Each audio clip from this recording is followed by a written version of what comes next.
What is up, y'all? Welcome back to another episode of the Two Game Podcast, where I am continuing my review and recap of every episode from season 1 of Tales of the Teenage Mutant Ninja Turtles. We are doing episode 9, Splinter and April Fight a Goldfish. So going into this episode, I just want to start this off with, when I read the name, and I thought to myself, okay, this is either going to be the greatest episode of the entire season, or it's going to be one of my least favorite episodes. Because I'm not a huge fan of April. I like her, but I wouldn't say that, oh man, I wish April was in the show more often.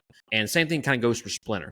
So I wasn't sure how I was going to enjoy this particular episode. And again, we have individual episodes, standalone episodes for each turtle. And now we're getting a standalone episode for Splinter and April. But it also serves as a standalone episode for Goldfin, who is the leader of the East River 3. So I liked how they kind of combined all three characters into this one episode. Yeah, we're not necessarily getting a Goldfin-centric episode, which I don't think we absolutely needed it. Like, I don't think we needed a Goldfin episode in comparison to like how we needed a Bishop episode earlier in the season. I just don't know if there's a whole lot there in terms of his character to need 22 minutes for an episode to devote to his backstory.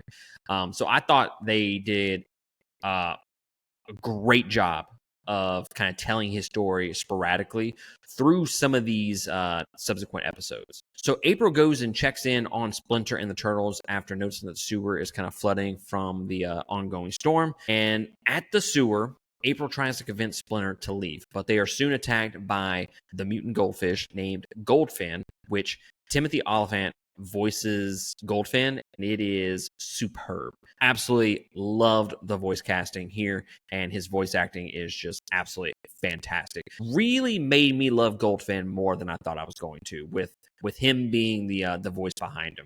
Splinter and April captured Goldfin and questioned him. Goldfin explains that he and his gang are the East River 3, and they were regular sea animals until a Superfly's machine mutated them. Now, during this little fight sequence right before he gets captured, I love how we're getting a different style of combat with Goldfin. He is just super quick. He's kind of like a pinball machine where he's just flying back and forth, and Splinter has a hard time landing a hit on Goldfin. Eventually gets the upper hand, but I love the different aesthetics with Goldfin in terms of the combat. But Goldfin adds that he desires a home more than anything, and a huge wave of water washes away Splinter, and then they all tie up April in the lair. Splinter returns with like this sea of rats and saves April, just completely left field, and Goldfin escapes, and then Splinter and April then head off after Goldfin. I thought this was a solid episode all the way around. I loved the addition of Goldfin into the series, and they explored his character a little bit in this episode.